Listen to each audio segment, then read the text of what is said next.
Mesdames et messieurs, bonsoir et bienvenue dans le 1945. Nous sommes le jeudi 22 août 2024. Voici les titres de l'actualité.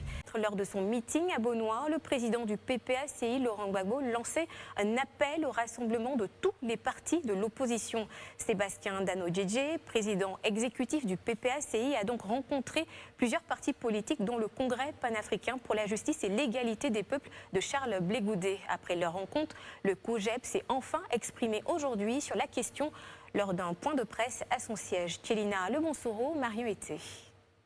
Presque un mois après l'appel de Beaunois lancé par le président Laurent Gbagbo, invitant tous les partis politiques de l'opposition au rassemblement, près de 28 partis politiques, associations et leaders d'opinion ont répondu à l'appel de l'ex-président ivoirien, avait annoncé Sébastien Dano-Djedje, président exécutif du Parti des peuples africains le 13 août 2024.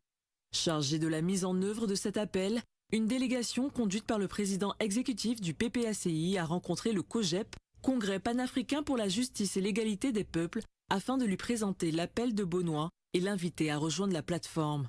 À l'issue de cette rencontre, le COJEP a produit un communiqué annonçant qu'il prend acte de cet appel et qu'il lui donnera une suite en temps opportun.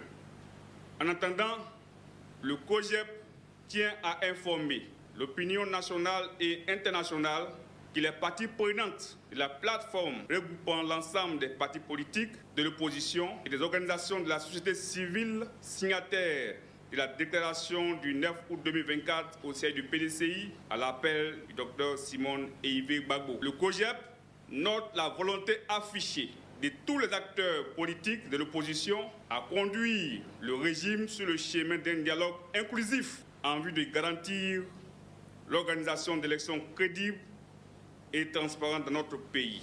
Le COJEP reste ouvert à toutes les initiatives politiques qui mettent la Côte d'Ivoire au centre de leur projet.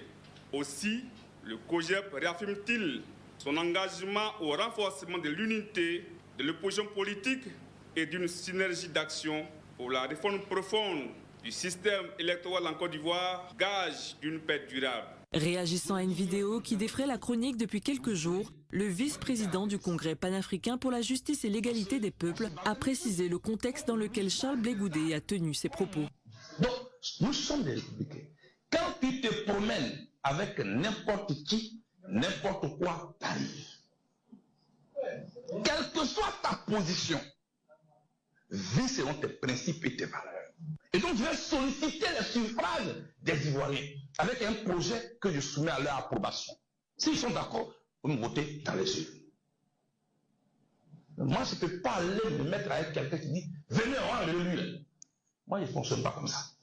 Oui, les propos sont du président Charles Blé Goudé. Et je tenais à préciser que c'était le 15 août dernier, c'est une semaine, que le COJEP fêtait ses 9 ans d'existence en tant que parti politique. Et nous avons voulu que cela soit éducatif et non festif. Et donc, ce sont des valeurs qu'il transmettait à ses militants, à ses responsables. Aussi, dans le même élan, il dit que lui souhaite que s'il avoir une alliance politique, lui, il préfère une alliance qui est fondée sur la base d'un programme, d'un projet. Parce qu'à la base, la politique, c'est pour proposer une offre pour changer le quotidien de ses concitoyens. C'est l'essence première de la politique. Et donc, les alliances de circonstances, l'histoire de notre pays nous enseigne que n'ont pas duré dans le temps. Cette sortie du COJEP est un contexte où l'opposition s'organise pour constituer un front en face du RHDP, Rassemblement des oufouettistes pour la démocratie et la paix au pouvoir, vient démontrer que l'union sacrée de l'opposition ivoirienne est loin d'être atteinte.